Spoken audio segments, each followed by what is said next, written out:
Hello students, welcome to English session. I am from Balwantrao Jele High School, Jaisimpur. Myself, Sau S.A. Patil. Today we are going to see the lesson Unit 4.2 Bholi. This lesson is written by K.A. Abbas. Let's see the explanation of this lesson. Her name was Sulekha, but since her childhood, everyone had been calling her Bholi, the simpleton. Meaning of simpleton means one who can be easily deceived to believe anything. भोळसर असा त्याचा मराठीत अर्थ होतो. तिचे नाव सुलेखा होते, पण तिच्या लहानपणापासून सर्वजण तिला भोळसर, भोळी या नावाने हाक मारत होते. She was the fourth daughter of Nambardar Ramalal. When she was 10 months old, she had fallen off the cot on her head and perhaps it had damaged some part of her brain. That was why she remained a backward child and came to be known as Bholi, the simpleton. Now let's see some difficult words here. Nambardar, an official who collects revenue, means Masul Adhikari. Backward child means retarded in physical development. मतिमंद मूल. ती नंबरदार रमालाल यांची चौथी मुलगी होती. जेव्हा ती 10 महिन्याची होती तेव्हा ती पलंगावरून खाली डोक्यावर पडली होती आणि कदाचित तिच्या मेंदूच्या काही भागाला इजा पोचलेली होती. म्हणून तर ती एक मतिमंद मूल बनले आणि एक साधी भोळसर भोळी म्हणून ओळखली जाऊ लागली. At birth, the child was very fair and pretty, but when she was 2 years old, she had an attack of smallpox. Only the eyes were saved, but the entire body was permanently disfigured by deep black pockmarks. Little Sulekha could not speak till she was 5, and when at last she learned to speak, she stammered. The other children often made fun of her and mimicked her. As a result, she talked very little. Let's see some difficult words. Some small pox. Variola means Devi rogue. Disfigured, spoiled, vidrup. Pockmarks means permanent marks left on the skin. Varna. Stammered means speech defect. तोत्रेपणेने बोलणे. Mimicked, imitated or copied. नक्कल करणे. तिच्या जन्माच्या वेळी ती खूप गोरी आणि सुंदर होती, पण जेव्हा ती 2 वर्षाची होती तिला देवीचा रोग झाला होता. फक्त डोळे तेवढे वाचले होते, परंतु संपूर्ण शरीर खोल काळ्या देवीच्या वर्णाने कायमचे विद्रूप झाले होते. छोटीशी सुलेखा 5 वर्षाची होईपर्यंत बोलू शकली नव्हती आणि जेव्हा पहिल्यांदा बोलायला ती शिकली तेव्हा ती तोत्रे बोलू लागली. इतर मुले सतत तिची नक्कल काढत होते आणि तिची मजा घेत होते. परिणामात ती खूप कमी बोलू लागली. Ramalal had 7 children, 3 sons and 4 daughters. and the youngest of them was Bholi. It was a prosperous farmer's household, and there was plenty to eat and drink. All the children except Bholi were healthy and strong. The sons had been sent to the city to study in schools and later in colleges. Of the daughters, Radha, the eldest, already been married. The second daughter, Mangla's marriage, had also been settled. Ramalal would think of third Champa. They were good looking, healthy girls, and it was not difficult to find bridegrooms for them. Prosperous means wealthy family, Samruddha, except Shivai. Bridegrooms, person who are about to be married, Navardev.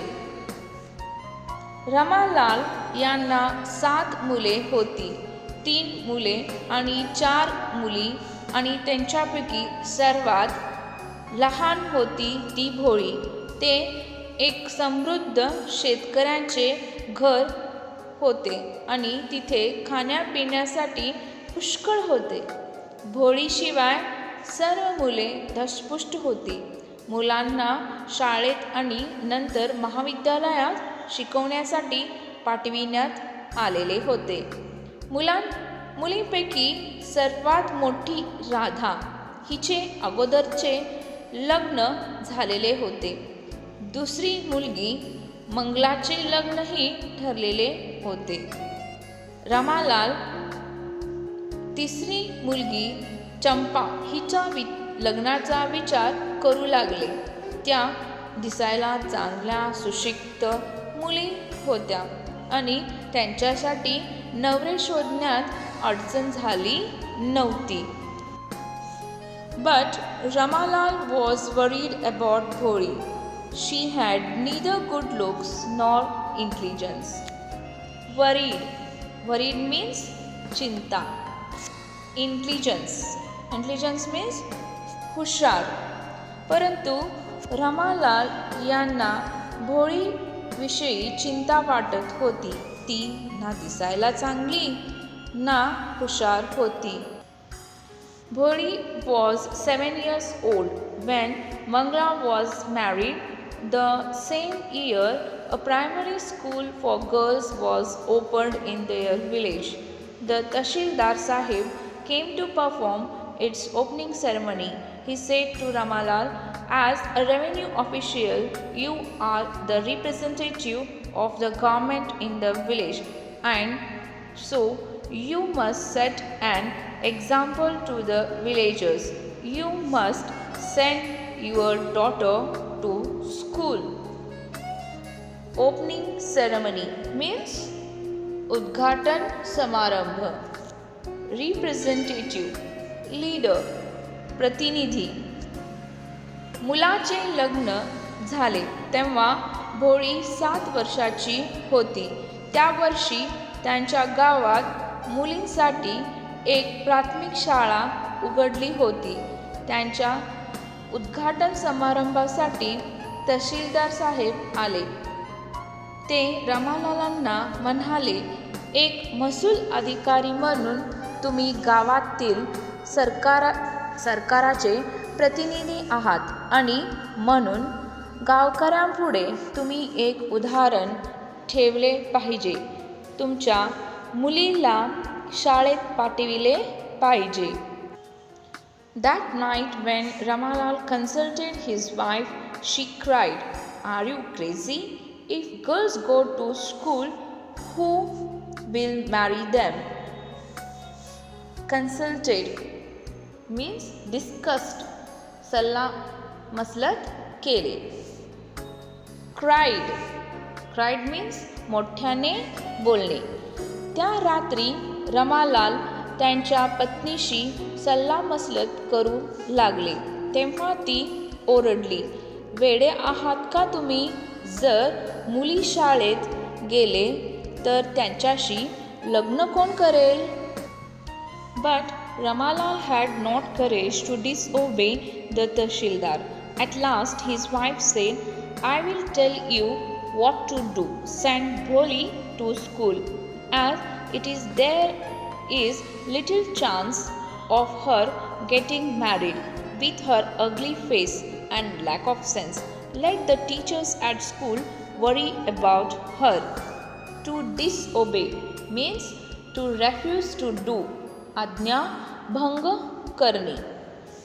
Lack of sense means मंद. परंतु रामालालांमध्ये तहसीलदारांची अवज्ञा करण्याचे धाडस नव्हते. शेवटी त्यांची पत्नी म्हणाली, काय करायचे ते मी तुम्हाला सांगेन. भोळीला शाळेत पाठवा. तिचे कुरूप चेहरा आणि भोळसरपणाने यामुळे तिचा लग्नाची तर कोणतीही संधी दिसत नाही. तेव्हा तिचे शाळेतील शिक्षकांना तिची काळजी करू द्या. The next day Ramalal caught Bholi by the hand and said, Come with me, I will take you to school. Bholi was frightened. She did not know what a school was like. She remembered how a few days ago their old cow, Lakshmi, had been turned out of the house and sold. Frightened. Frightened means भीने. Feared. Remembered. आठवणीत ठेवणे.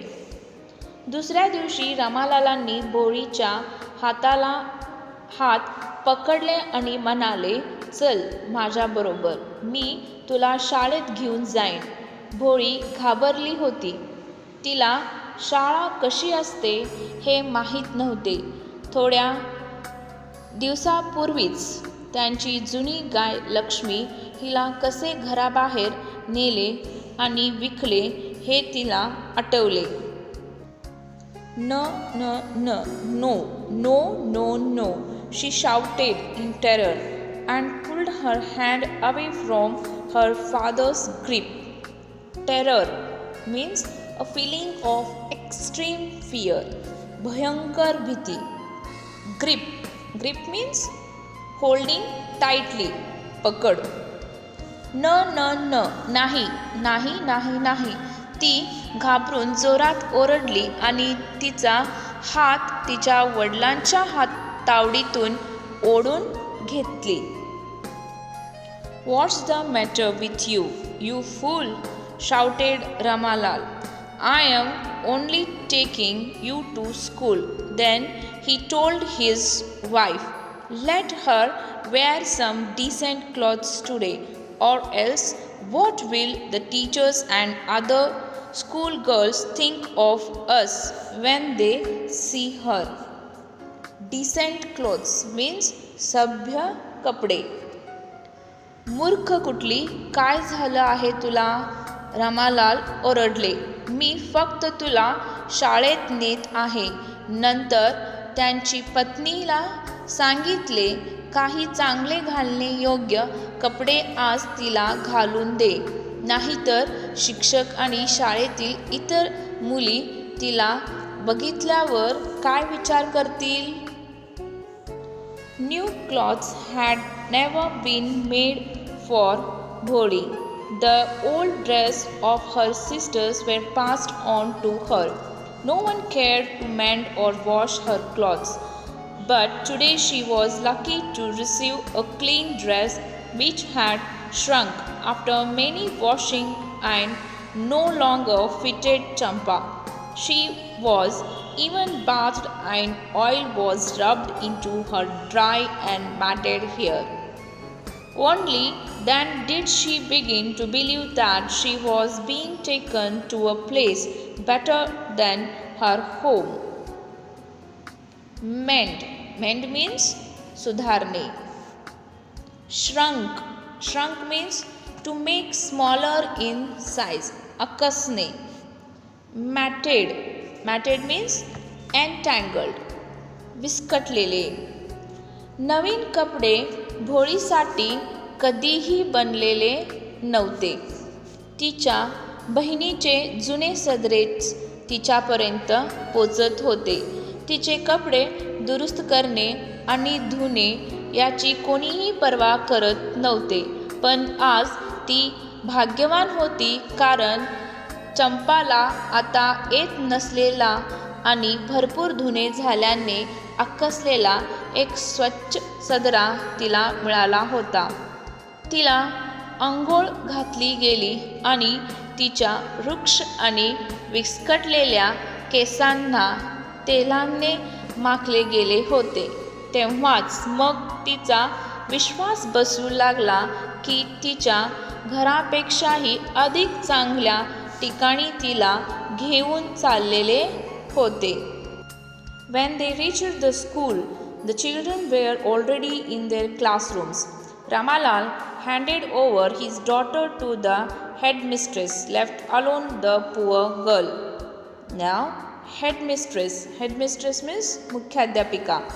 ते शाळेत पोचले तेव्हा मुले अगोदरच त्यांच्या वर्गात होते. रमालालांनी तिला मुख्याध्यापिकेच्या सुपूर्द केले. Looked about her with a fear-laden eyes. There were several rooms, and in each room girls like her squatted on mats, reading from books or writing on slates. The headmistress asked Boli to sit down in a corner in one of the classrooms. Laden eyes.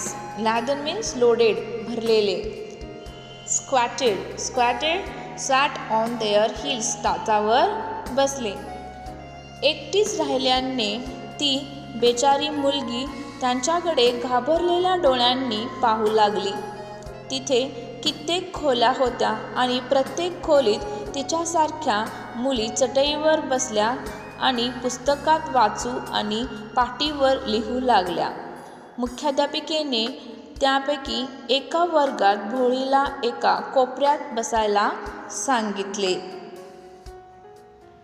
Bholi did not know what exactly a school was like and what happened there, but she was glad to find so many girls almost of her own age present there. She hoped that one of these girls might become her friend. Exactly नेमकं. भोळीला माहीत नव्हते की शाळा नेमकी कशी असते आणि तिथे काय घडतं, परंतु तिला जवळपास तिच्या वयाचे पुष्कळ मुली तिथे हजर असलेल्या बघून आनंद झाला.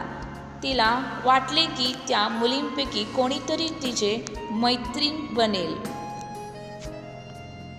The lady teacher who was in the class was saying something to the girls, but Bholi could understand nothing. She looked at the pictures on the wall. The colors fascinated her. The horse was brown, just like the horse on which the Tahsildar had come to visit their village. The goat was black, like the goat of their neighbor. The parrot was green, like the parrots she had seen in the mango orchard. And the cow was just like their Lakshmi. And suddenly Bholi noticed that the teacher was standing by her side, smiling at her. Fascinated, आकर्षित होणे. Mango orchard, a piece of land in which fruit trees are grown. आमराई,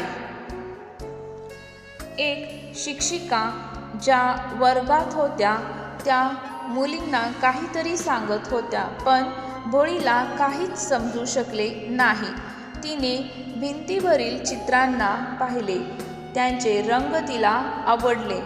घोड्यांचा तपकिरी रंग अगदी त्या घोड्यासारखाच होता ज्यावर तहसीलदार यांच्या गावाला भेट देण्यासाठी आलेले होते. त्यांच्या शेजाऱ्यांच्या शेळीसारखीच ही शेळी काळी होती. आमराईत पाहिलेल्या पोपटासारखंच हा पोपट हिरवा होता आणि अगदी त्यांच्या लक्ष्मीसारखीच ही गाय होती. आणि अचानकपणे भोळीच्या लक्षात आले की त्या शिक्षिका होत्या तिच्या बाजूला येऊन तिच्याकडे बघून हसत उभ्या होत्या. "What's your name, little one?" "Bh, bho, bho." She could stammer no further than that. "बाळ, तुझे नाव काय आहे?" "भ, भो, भो." त्यापुढे कुठे काहीही न बोलता ती एवढेच बोलून तोत्रेपणाने बोलू शकली. Then she began to cry and tears flowed from her eyes in a helpless flood.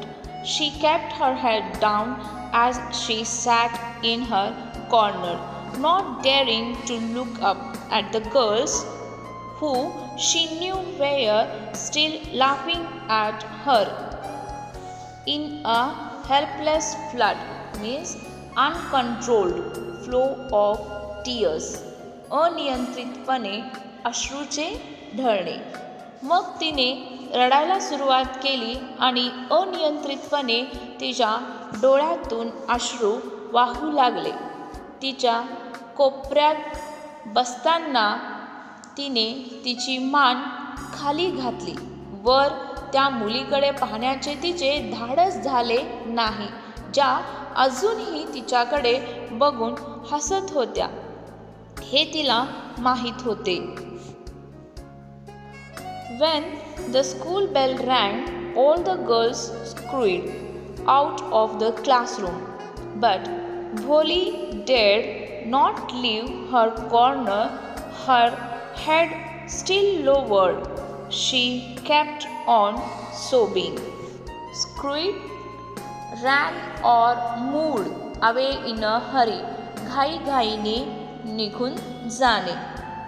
Sobbing, consoling, removing an unpleasant feeling, दिलासा देणे. शाळेची घंटा वाजली तेव्हा सर्व मुली वर्गातून घाईघाईने पळू लागल्या, परंतु तिच्या कोपरा सोडण्याचे धाडस झाले नाही. अजूनही तिच्या मान झुकलेली होती. तिचे जोरजोरात रडणे चालूच होते. Bholi, the teacher's voice was so soft and soothing. In all her life she had never been called like that. It touched her heart. "Get up," said the teacher.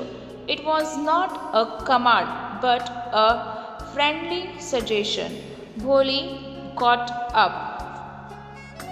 Soft and soothing means मऊ आणि सुखदायक. Command, आदेश.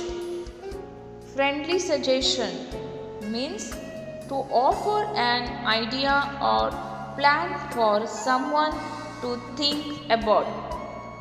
अनुकूल सूचना. भोळी, त्या शिक्षिकेचा आवाज खूप मावळ आणि दिलासा देणारा होता. तिच्या पूर्ण आयुष्यात तिला त्यासारखी हाक कधीही मारली गेली नव्हती. त्याने तिच्या हृदयाला स्पर्श केले. "उठ," शिक्षिका म्हणाल्या. ती एक आज्ञा नव्हती, परंतु केवळ एक मैत्रीपूर्ण सूचना होती. भोळी उठली. "Now tell me your name." Sweat broke out over her whole body. Would her stammering tongue again disgrace her for the sake? Disgrace. Disgrace means damage the reputation. मानहानी, अपमान करणे. तिच्या संपूर्ण अंगावर घाम फुटला. तिची तोत्रे बोलणारे जीभ पुन्हा तिची मानहानी करेल काय? Of this kind woman. However, she decided to make an effort. She had such a soothing voice, she would not laugh at her. Soothing voice. Soothing voice means nice sound. सुखदायक आवाज. या दयाळू महिलेसाठी तथापि तिने एक प्रयत्न करण्याचे ठरवले. तिचा एवढा दिलासा देणारा आवाज होता त्या तिच्यावर हसणार नव्हत्या. भ भ भो भो. She began to stammer. Well done, well done. The teacher encouraged her. Come on now. The full name. Bh bho bho bholi. At last she was able to say it and felt relieved as if it was a great achievement. Encouraged. Encouraged means inspired. प्रोत्साहन दिले. Felt relieved means feel relaxed. आराम वाटला. Achievement. A thing that had done successfully. कामगिरी. भ भ भो भो. तिने तोत्रेपणाने बोलायला सुरुवात केली. शब्बाश शब्बाश. शिक्षिकेने तिला प्रोत्साहन दिले. चल आता पूर्ण नाव. भ भो भोळी. शेवटी ती ते सांगू शकली आणि जणू काही ती खूप मोठी कामगिरी होती. आता सुटकेचा श्वास सोडला. Well done. The teacher patted her affectionately and said, "Put the fear out of your heart and you will be able to speak like everyone else." Affectionately. Affectionately means showing caring feeling and love for. आपुलकीने. शब्बाश. शिक्षिकेने आपुलकीने तिची पाठ थोपटली आणि म्हणाल्या, तुझ्या मनातून भीती काढून टाक आणि तू दुसऱ्या सगळ्यांसारखे बोलू शकशील. Boli looked up as if to ask, really? Yes, yes. It will be very easy. You just come to school every day. Will you come? Boli nodded. No. Say it aloud. Yes. And Boli herself was astonished that she had been able to say it. Nodded. Nodded means होकार दिला. To say yes. Astonished means amazed. चकित झाले. भोळी वर पाहू लागली जणू तिला विचारायचे होते. खरंच? होय होय. हे खूप सहज होईल. तू फक्त दररोज शाळेत येशील ना तू? भोळीने होकारार्थी मान हलवली. नाही. मोठ्याने सांग. हा होय. आणि भोळी स्वतःच चकित झाली होती की ती हे बोलू शकली होती. Didn't I tell you? Now take this book. The book was full of nice pictures and the pictures were in color. Dog, cat, goat, house, parrot, tiger and a cow, just like Lakshmi, and with every picture was a word in black letters. मी म्हणत नव्हते का? आता हे पुस्तक घे. ते पुस्तक सुंदर चित्रांनी भरलेले होते आणि रंगीत कुत्रा, मांजर, शेळी, घोडा, पोपट, वाघ आणि एक अगदी लक्ष्मीसारखी गाय यांची चित्रे होती. आणि प्रत्येक चित्रासोबत मोठ्या काळ्या अक्षरातील एक शब्द होता.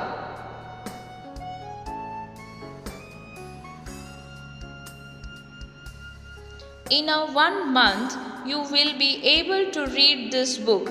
Then I will give you a bigger book, then a still bigger one. In time you will be more learned. Here learned means चांगल्या शिकलेल्या. Well, educated. एका महिन्यात तू हे पुस्तक वाचू शकशील. नंतर मी तुला अधिक मोठे पुस्तक देईन, मग अजून एक अधिक मोठे. कालांतराने तुला गावातील दुसऱ्या कोणत्याही पेक्षा अधिक शिकलेली असशील. Than anyone else in the village. Then no one will ever be able to laugh at you. People will listen to you with respect and you will be able to speak without the slightest stammer. Understand? Now go home and come back early tomorrow morning. मग तुझ्याकडे बघून कोणीही हसू शकणार नाही. लोक तुझं आदराने ऐकतील आणि तू या अपमानजनक तोत्रेपणाशिवाय बोलू शकशील. कळलं? आता घरी जा आणि उद्या सकाळी लवकर परत ये. Bholi felt as if suddenly all the bells in the village temple were ringing and the trees in front of the school house had blossomed into big red flowers. Her heart was throbbing with a new hope and a new life. Blossomed. Blossomed means fullele, to bloom. Throbbing. Throbbing means a strong regular beat. धडधडणे. भोळीला वाटले जणू अचानक गावाच्या मंदिरातील सर्व घंटा वाजत होत्या आणि शाळेसमोरील झाडे मोठमोठ्या लाल फुलांनी भरलेली होती. एक नव्या आशाने आणि एक नव्या जीवनाने तिचे काळीज धडधडत होते. Dear students, it finishes your part 1. In the next video, we will see part 2. Thank you.